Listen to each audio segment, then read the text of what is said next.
The book is called Racial Innocence, Performing American Childhood from Slavery to Civil Rights. And what the book argues is that childhood innocence, this idea of childhood innocence, is constructed. It is an invention that became overwhelmingly commonsensical in really only the first half of the 19th century.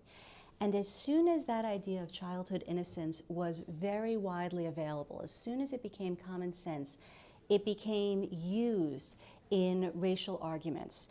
It became used in white supremacist racial arguments, and it also became used in anti-racist arguments. It became used in pro-slavery arguments, and it became used in anti-slavery arguments.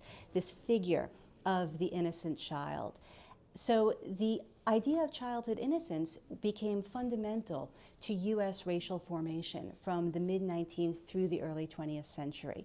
And my book shows how that actually happened. My argument is that how that actually happened is through performance both on stage and performance also and especially in everyday life, and most of all through performance in everyday life involving material culture. And that is how the idea of childhood innocence shaped U.S. racial formation.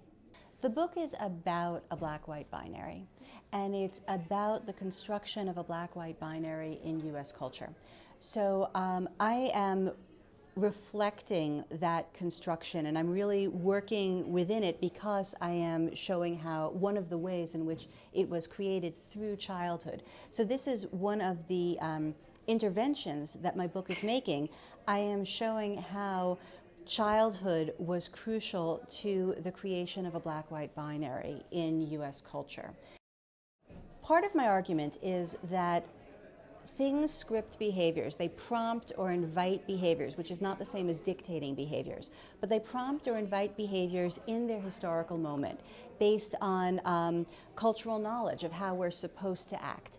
So drying the tears with a handkerchief, for example, in the 1850s was really obvious, and now it's a lot less obvious. And what's changed is not the handkerchief. What's changed is us. What's changed is history.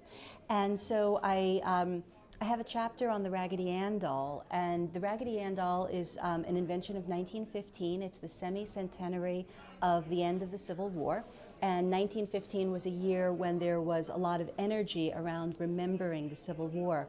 And what I show in the book is that Raggedy Ann has very deep minstrel roots. Her face is an inversion of the minstrel mask. And also, she has her stories. It was a series of books that articulated to a set of dolls, material dolls. And the stories were rife with references to slavery.